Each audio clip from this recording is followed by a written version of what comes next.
आज 28 फेब्रुवारी 2024 बुधवार माघ मास शुक्ल पक्ष तिथी चतुर्थी। चला तर पाहूया महाराष्ट्र आणि देशातल्या 25 मोठ्या बातम्या पटापट। व्हिडिओ पाहण्याआधी चॅनलला सबस्क्राइब नक्की करा। आज माघ संकष्ट चतुर्थी, शुभ मुहूर्त आणि तुमच्या शहरात चंद्रोदयाची वेळ जाणून घ्या। बाप्पाची आराधना करण्यासाठी संकष्ट चतुर्थी अतिशय खास असते। माघ महिन्यातील संकष्ट चतुर्थी ही आज 28 फेब्रुवारीला करण्यात येणार आहे। माघ महिन्यातील संकष्ट चतुर्थीला द्विजप्रिया संकष्ट चतुर्थी असेही म्हणतात। संकष्ट चतुर्थी बुधवार 28 फेब्रुवारी 2024 ला पहाटे 1:53 ते 29 फेब्रुवारीला पहाटे 4:18 वाजेपर्यंत असणार आहे। उदय तिथीनुसार संकष्ट चतुर्थी 28 फेब्रुवारी 2024 ला साजरी करण्यात येणार आहे।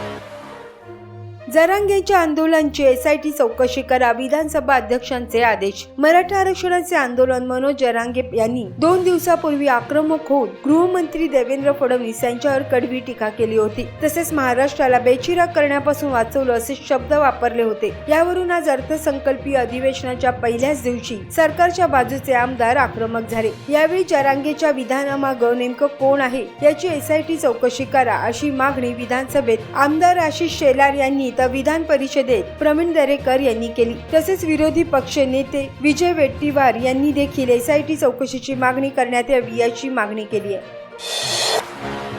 सरकार ऍक्शन मोड मध्ये, मनोज जरांगेवर गुन्हा दाखल, काय आहे कारण? महाराष्ट्र पोलिसांनी मराठा आरक्षण कार्यकर्ते मनोज जरांगे पाटील यांच्या विरुद्ध कलम 341, 143, 145, 149 आणि 188 अन्वये गुन्हा दाखल केला आहे। मनोज जरांगे पाटील यांनी बीड मध्ये सर्वसामान्यांना रस्ता रोको करण्याची चिथावणी दिल्याने मोठ्या प्रमाणात वाहतूक कोंडी होऊन नागरिकांची गैरसोय झाली। त्याचबरोबर बीड मध्ये इतर 25 ठिकाणी ट्रॅफिक जाम प्रकरणी पोलिसांनी गुन्हे दाखल केले आहेत, अशी माहिती बीडचे एसपी नंदकुमार ठाकूर यांनी दिली। मनोज जरांगे यांनी आक्रमक होत उपमुख्यमंत्री देवेंद्र फडणवीस यांच्यावर गंभीर स्वरूपाचे आरोप केले। त्यानंतर आता राज्य सरकार ऍक्शन मोड मध्ये आले आहे। यापूर्वी पोलिसांकडून मराठा आंदोलकांवर गुन्हे दाखल करण्यात आले होते, परंतु पहिल्यांदाच पोलिसांकडून थेट मनोज जरांगे यांच्यावर गुन्हा दाखल करण्यात आला आहे।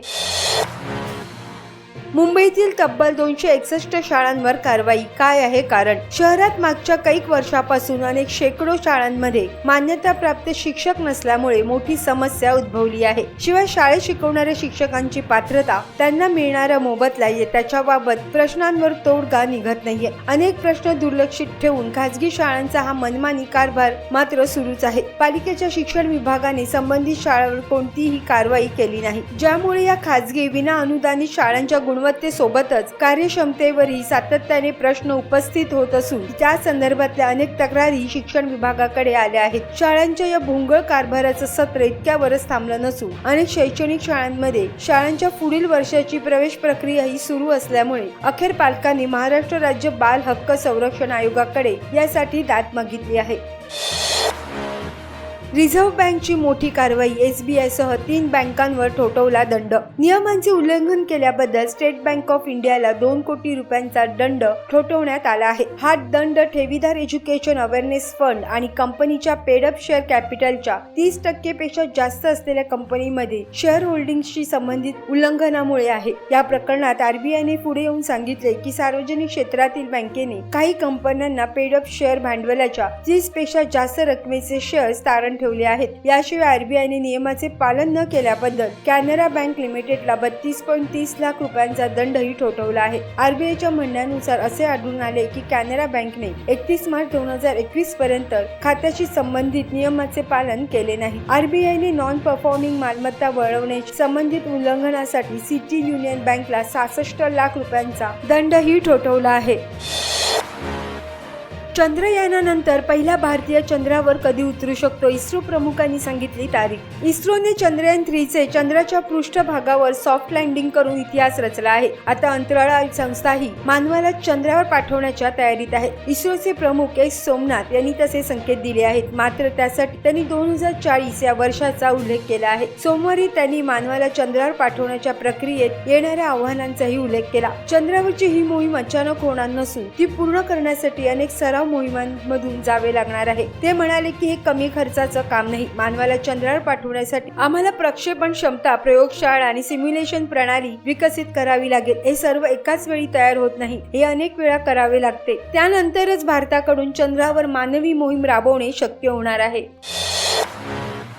9,000 लिटर गावठी दारू जप्त। ड्रग्ज नंतर आता अवैध मद्य विक्रीवर पोलिसांची करडी नजर। पुणे ग्रामीण पोलिसांनी पुन्हा एकदा शहराजवळ एक मोठी कामगिरी केली आहे। यावेळी दारूची अवैध व्यवसाय करणाऱ्यांवर पोलिसांनी कारवाई केली आहे। ड्रग्ज प्रकरणानंतर आता अवैध मद्य विक्रीवर पोलिसांची करडी नजर असल्याचं दिसून येते। यावेळी पुणे शहराजवळ तब्बल 9,000 लिटर दारू जप्त केली आहे। उरुळी कांचन पोलिसांची ही मोठी कारवाई आहे। पुणे शहराजवळ सोरतापवाडी जवळ पोलिसांनी हातभट्टीवर मोठा छापा टाकून जवळपास 9,000 लिटर हातभट्टी दारू जप्त केली। नागरिकांना आता घर बसल्या मतदान करता येणार। राज्याच्या मुख्य निवडणूक अधिकाऱ्यांची माहिती। भारत निवडणूक आयोगाकडून 80 वर्षांपुढील ज्येष्ठ आणि दिव्यांग मतदारांसाठी घरातून मतदान या विशेष उपक्रमाद्वारे घरातूनच मतदानाची सुविधा उपलब्ध करून देण्यात येणार असल्याची माहिती मुख्य सचिव तथा राज्याचे मुख्य निवडणूक अधिकारी श्रीकांत देशपांडे यांनी दिली। या उपक्रमाअंतर्गत मतदार यादीमध्ये चिन्हांकित केलेल्या ज्येष्ठ नागरिकांना 12D क्रमांकाचा अर्ज पुरवण्यात येणार असून तो भरून निवडणूक घोषित झाल्यानंतर 5 दिवसाच्या आत जिल्हा निवडणूक निर्णय अधिकारी यांच्याकडे सादर करायचा आहे। जिल्हाधिकारी या मागणीवर अंतिम निर्णय घेणार असून त्यानंतर प्रत्यक्ष मतदानासाठी तात्पुरत्या मतदान केंद्राची उभारणी संबंधित मतदाराच्या घरी करण्यात येणार आहे। गगनयान मिशनसाठी निवडलेल्या अंतराळवीरांची नावे आली समोर। पंतप्रधान मोदींनी घेतली भेट। अंतराळात माणसाला पाठवण्यासाठी भारताने कंबर कसली आहे। भारतीय संशोधन संस्था इस्रो यासाठी दिवस रात्र प्रयत्न करत आहे। माणसाला अंतराळात पाठवण्याच्या मोहिमेत आपण एक पाऊल पुढे टाकत आहोत। नुकतंच इस्रोने या संदर्भात महत्त्वाची अपडेट दिली आहे। ANI या वृत्तसंस्थेने दिलेल्या माहितीनुसार पंतप्रधान नरेंद्र मोदी यांनी आज गगनयान मिशन मधील अंतराळवीरांची बंगळुरूमधील विक्रम साराभाई स्पेस स्टेशन इथे जाऊन भेट घेतली। Group captain Prashant Nair, group captain Ajit Krishnan, group captain Angad Pratap आणि विंग कमांडर शुभांशु शुक्ला असे या अंतराळवीरांची नावे आहेत।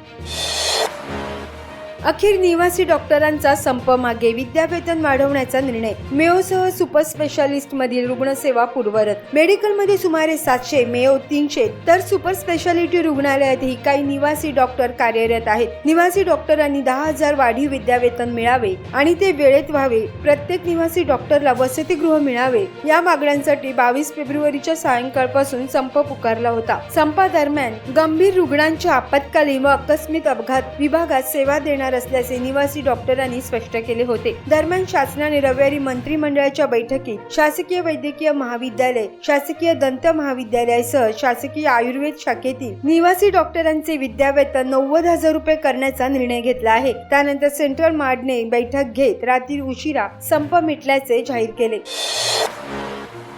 फलटण पंढरपूर रेल्वेला मान्यता। विदर्भातील शकुंतला पुन्हा सुरू होणार। अजित पवारांच्या मोठ्या घोषणा। भारतातील पहिली मुंबई अहमदाबाद बुलेट ट्रेनचे भूसंपादन पूर्ण झाले आहे। तर सोलापूर, तुळजापूर, धाराशिव इथे रेल्वे मार्गासाठी भूसंपादन सुरू असल्याची माहिती अजित पवार यांनी यावेळी दिली। जालना, खामगाव, आदिलाबाद, माहूर, वाशिम, नांदेड, हिंगोली, मूर्तिजापूर, यवतमाळ शकुंतला रेल्वे आणि पुणे लोणावळा रेल्वे मार्गिका 3 व 4 या प्रकल्पासाठी राज्य सरकार 50% आर्थिक सहकार्य देणार असल्याची घोषणा अजित पवार यांनी आज केली।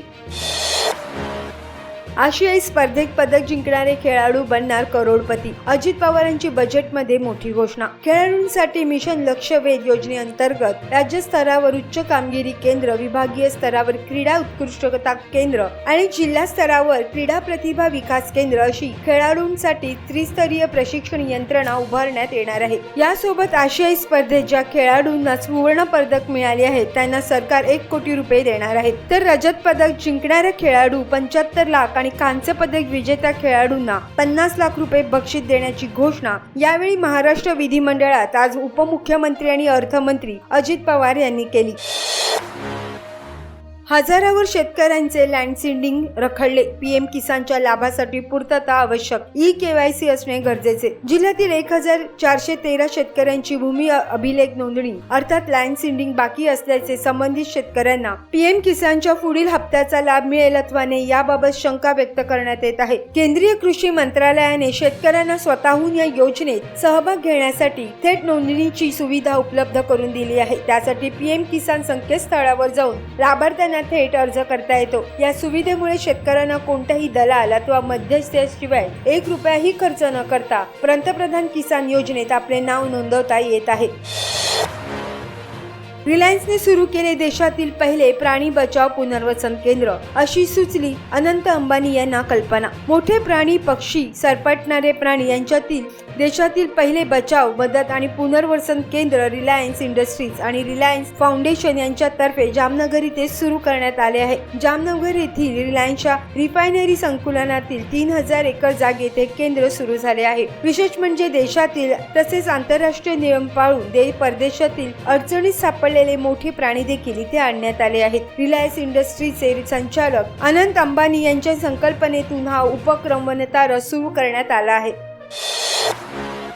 2 तासात पुणे छत्रपती संभाजीनगर. केंद्रीय मंत्री नितीन गडकरी यांची माहिती. पुणे ते छत्रपती संभाजीनगर हा प्रवास अवघ्या 2 तासात होणार आहे. पुणे ते शिरूर पर्यंत डबल फ्लायओव्हर आणि तिथून पुढे नगरमार्गे छत्रपती संभाजीनगर ग्रीनफील्ड एक्सप्रेसवे होणार आहे. या कामाचा मार्ग मोकळा झाला आहे अशी माहिती दळणवळण मंत्री नितीन गडकरी यांनी आज दिली. अहमदनगर बायपास आणि नगर करमाळा रस्त्याच्या लोकार्पण सोहळ्यात ते बोलत होते. जिल्ह्यात 11,000 कोटी रुपये खर्चाचे 141 किलोमीटरचे रस्ते होणार आहेत. त्यात पुणे ते छत्रपती संभाजीनगर हे अंतर अवघ्या 2 तासात पूर्ण होणार आहे. अजित पवारांच्या अर्थसंकल्पातील 10 महत्त्वाच्या घोषणा. काल अर्थमंत्री अजित पवार यांनी 2024-25 चा अंतरिम अर्थसंकल्प सादर केला. हा अर्थसंकल्प पुढील 4 महिन्यांसाठी आहे. पुढील 4 महिन्यातील आवश्यक खर्चाची तरतूद यात करण्यात आली होती. या अर्थसंकल्पात महत्त्वाच्या घोषणा केल्या आहेत त्या तुम्ही स्क्रीनवर पाहू शकता. कर्जाचे हप्ते थकलेत. बँक तुमच्या मालमत्तेचा लिलाव करते का? बँक सहज कर्जदाराच्या मालमत्तेचा लिलाव करू शकत नाही. तर मालमत्तेचा लिलाव करण्यापूर्वी बँकेला त्याचे वाजवी मूल्य सांगणारी नोटीस कर्जदाराला पाठवावी लागते. यामध्ये लिलावाची तारीख, रिझर्व्ह किंमत आणि लिलावाची वेळ नमूद करावी लागेल. त्यानंतर बँकेने मालमत्तेची किंमत कमी ठेवली आहे असे कर्जदाराला वाटल्यास कर्जदाराकडे लिलावाला आव्हान देण्याचा अधिकार आहे. जर कर्जदार मालमत्तेचा लिलाव थांबवू शकला नाही तर त्याने लिलाव प्रक्रियेवर लक्ष ठेवलं पाहिजे, जेणेकरून कर्जाच्या वसुलीनंतर उरलेली अतिरिक्त रक्कम मिळवण्यासाठी कर्जदाराला अधिकार असून बँकेने उर्वरित रक्कम कर्जदाराला परत करावी. ग्राहकांना दिलासा. अखेर लसूण स्वस्त. आता किती रुपयांना मिळतोय? उच्चांकी दर मिळाल्यामुळे अखेर लसणाच्या दरात निम्म्याने घट झाली आहे. नवीन लसणाचा हंगाम सुरू झाला आहे. मध्य प्रदेशातून लसणाची आवक वाढली आहे. हेच लसूण 15 दिवसांपूर्वी 1 किलो मागे 400 रुपये होते. किरकोळ बाजारात 1 किलो लसूण 200 ते 250 रुपयांना मिळत आहे. मात्र नवीन हंगाम सुरू झाल्यानंतर बाजारात दररोज 20 ते 30 टन लसणाची आवक होत आहे. येत्या 3 ते 4 महिन्यात लसणाची मोठी आवक होईल. त्यामुळे लसणाच्या दरात आणखीन घट होण्याची शक्यता आहे. अमेझॉन पेला रिझर्व्ह बँकेने दिला पेमेंट ॲग्रिगेटरचा परवाना. ग्राहकांना काय होणार फायदा? अमेझॉन पेला रिझर्व्ह बँक ऑफ इंडिया कडून पेमेंट ॲग्रिगेटरचा परवाना मिळाला आहे. यासह ग्राहकांना ऑनलाईन व्यापारी पेमेंट सेवा ऑफर करण्यास ते पात्र बनले आहेत. प्रीपेड पेमेंट इन्स्ट्रुमेंट परवान्यानंतर अमेझॉन पेला भारतात मिळालेली ही दुसरी नियामक मंजुरी आहे. आरबीआयने फेब्रुवारी 2024 मध्ये दिलेली ही तत्वता मान्यता आहे. पेमेंट प्लॅटफॉर्मला पेमेंट ॲग्रिगेटर म्हणून मान्यता दिल्यानंतर ई कॉमर्स व्यवहार सुलभ होणार आहेत. तसेच यासह देशातील जनतेला ऑनलाईन पैसे ट्रान्सफर करण्यासाठी अनेक पर्याय बाजारात उपलब्ध होतील. गौतम अदानींनी सुरू केला दक्षिण आशियातील सर्वात मोठा शस्त्र निर्मितीचा कारखाना. अदानी डिफेन्स अँड एरोस्पेस तर्फे कानपूरमध्ये दारुगोळा आणि क्षेपणास्त्रांच्या निर्मिती करणाऱ्या कॉम्प्लेक्सचे उद्घाटन करण्यात आले आहे. कंपनीने जारी केलेल्या निवेदनात म्हटले आहे की 500 एकरमध्ये पसरलेले हे कॉम्प्लेक्स दक्षिण आशियातील सर्वात मोठे असेल. उत्तर प्रदेशाचे मुख्यमंत्री योगी आदित्यनाथ आणि लष्कर प्रमुख जनरल मनोज पांडे यांच्या हस्ते याचे उद्घाटन करण्यात आले. यावेळी योगी आदित्यनाथ म्हणाले की ही सुविधा पंतप्रधान मोदींच्या स्वावलंबी भारत मोहिमेच्या यशाचा पुरावा आहे आणि उत्तर प्रदेश औद्योगिक शक्तीस्थान बनले आहे. 2029 मध्ये ही नरेंद्र मोदीच देशाचे पंतप्रधान होतील. केंद्रातल्या बड्या मंत्र्याचं भाकीत. पंतप्रधान नरेंद्र मोदींची तिसरी टर्म सुरू होईल. त्याचप्रमाणे चौथ्या टर्म मध्येही म्हणजे 2029 लाही मोदीच या देशाचे पंतप्रधान होतील. जनतेचा इतका गहिरा विश्वास आहे तो तुम्हाला जगातल्या कुठल्याही नेत्यामध्ये पाहायला मिळणार नाही. 2024 मध्ये भाजपाला 370 जागा मिळतील आणि एनडीएला 400 पेक्षा जास्त जागा मिळतील. माझं भाकीत चुकत नाही. मी त्या जोरावर सांगतोय की तिसरी आणि चौथी टर्म पंतप्रधान नरेंद्र मोदींचीच आहे. हे वक्तव्य दुसरे तिसरं कोणी नाही तर संरक्षण मंत्री राजनाथ सिंग यांनी केलं आहे.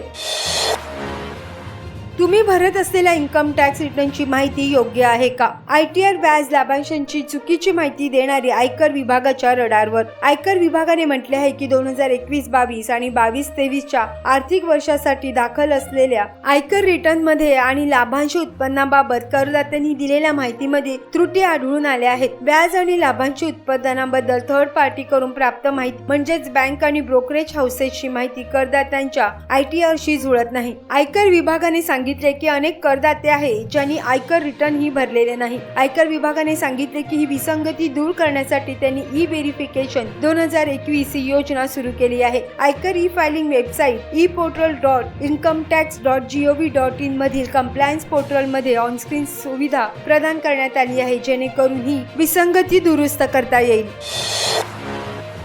PM किसान योजनेच्या 16व्या हप्त्याची प्रतीक्षा संपली. शेतकऱ्यांच्या खात्यात जमा होणार 2000 रुपये. शेतकऱ्यांसाठी गोड बातमी आहे. लवकरच शेतकऱ्यांच्या खात्यात प्रत्येकी 2,000 रुपये जमा होणार आहेत. PM किसान सन्मान निधी योजनेचा 16वा हप्ता शेतकऱ्यांच्या खात्यात जमा होणार आहे. पंतप्रधान नरेंद्र मोदी यांच्या हस्ते शेतकऱ्यांच्या खात्यात पंतप्रधान किसान सन्मान निधी योजनेचा हप्ता हस्तांतरित करण्यात येणार आहे. त्यामुळे केंद्र सरकारकडून शेतकऱ्यांना ही भेट मिळणार आहे.